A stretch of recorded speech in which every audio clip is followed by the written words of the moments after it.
Halo, habari zenu.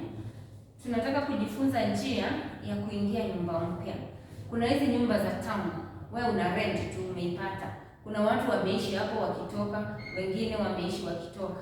Huwezi jua ni shida gani iliwatoa, ama kwa hiyo nyumba waliishi na amani ama waliishi na kisirani. Unjui madhabahu ya hiyo nyumba kuanzia foundation vile landlord alijenga iko aje. Kuna nyumba zingine za town zinajengwa mwenyewe anakuwa aliweka kinga na akatengeneza mvuto wake wa pesa.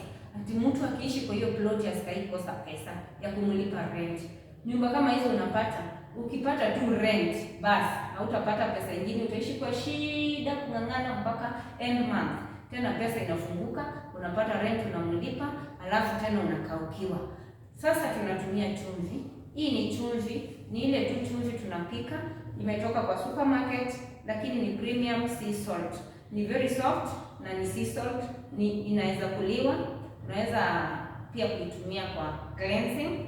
The same way unaweza tumia Himalaya salt, unaweza tumia sea salt ile ya mawe, unaweza tumia chumvi yoyote, unaweza tumia hata magadi, kwa sababu hizo ni vitu zinakausha konokono, zinakausha miti, zinakausha uchawi, zinakausha majini. Weka manuizi kwa hii chumvi, usirushe chumvi tu kama umenyamaza, kwa sababu maandiko inasema yale umenena ni kwa kunena. Tumia ulimi wako vizuri, tamka maneno yenye unataka.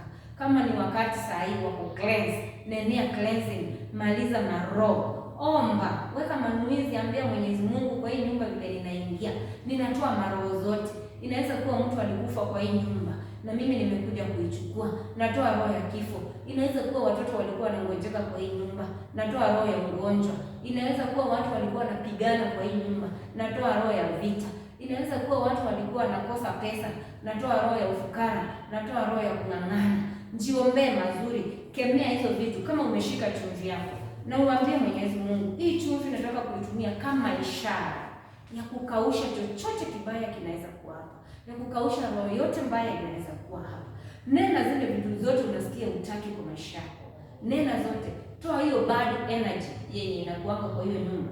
Toa ile maroho ya mwenye alijenga, toa maroho ya landlord, maybe alifunga watu wapatane pesa ya kumlipa tu, na hii ina affect mifuko yako. Ukishamlipa unasota. Toa hiyo yote, kwa sababu wewe, maandiko inasema mahali tutakanyanga patakuwa petu, na patakuwa petu pa baraka. Mahali tumekanyanga sasa ndio unalipa na umeingia.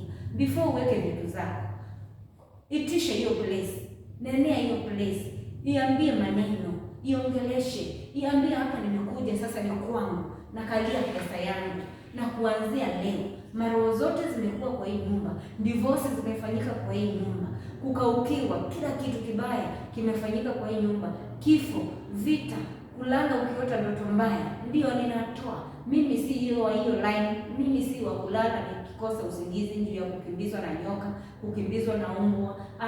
Mimi nimekuja kupossess mahali hapa. Nataka pakuwe pa baraka, mahali pa imani, mahali pa kuonekana Mwenyezi Mungu, mahali pa kupata pesa, mahali pa kutajirikia. Si ukiingia mahali unatoka hapo, unaingia na sofa set, ukitoka ishashikwa ndio ulishindwa kulipa rent. Bye bye.